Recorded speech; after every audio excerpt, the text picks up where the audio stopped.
Bugün bizim tədbiri keçirməyimizdə Yusif Məmmədəliyev irsinə sadiqliyimizi göstərərək gənc nəslə ilham mənbəyi olduq. Yusif Məmmədəliyevin fəaliyyəti bizim gəncliyimizə bir mirasdır.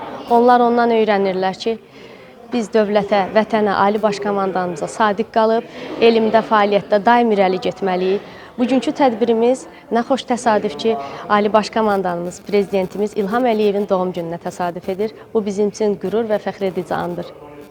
Abşeron Xızı Regional Təhsil İdarəsinin tabeliyində fəaliyyət göstərən Sumqayıt şəhər Yusif Məmmədəliyev adına 31 nömrəli tam orta ümumi təhsil məktəbinin təşkilatçılığı ilə Heydər Elm Mərkəzində görkəmli alim, akademik Yusuf Məmmədəliyevin anadan olmasının 120 illiyi münasibəti ilə Bir Həyatın Kimyası adlı elmi ədəbi tədbir təşkil olunub. Tədbiri məktəbin direktoru Leyla Əliyeva açaraq akademik Yusuf Məmmədəliyevin Azərbaycan elminə, xüsusilə kimya sahəsində verdiyi misilsiz töhfələrindən danışıb, bu cür tədbirlərin şagirdlərin elmi dünya görüşünün formalaşmasında mühüm rol oynadığını vurğulayıb. Tədbirdə mövzu ətrafında bir sıra rəsmi qonaqlar çıxış ediblər. Milli Məclisin deputatı Mehriban Vəliyeva akademik Yusuf Məmmədəliyevin elmi irsinin bu gün də aktuallığını qorub saxladığını bildirib.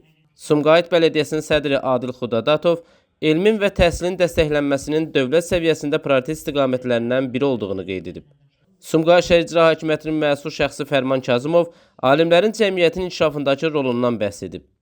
Abşeron Xızı Regional Təhsil İdarəsinin Sumqayıt şəhər təhsil sektorunun müdiri İman Ağayev məktəblərdə görkəmli şəxsiyyətlərin irsinin təbliğinin əhəmiyyətini önə çəkib.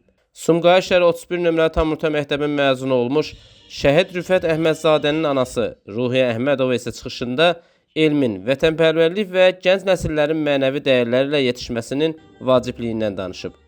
Tədbir çərçivəsində akademik Yusuf Məmmədəliyevin həyat və fəaliyyətinə həsr olunan təqdimatlar səsləndirilib.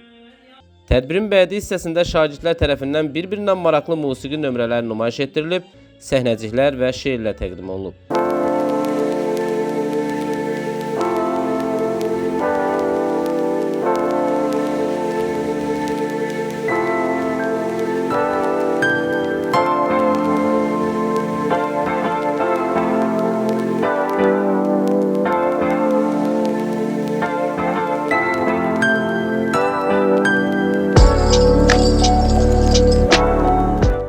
Sonda Sumqayıt şəhər Bələdiyyəsi tərəfindən şagirdlərə hədiyyələr təqdim edilib.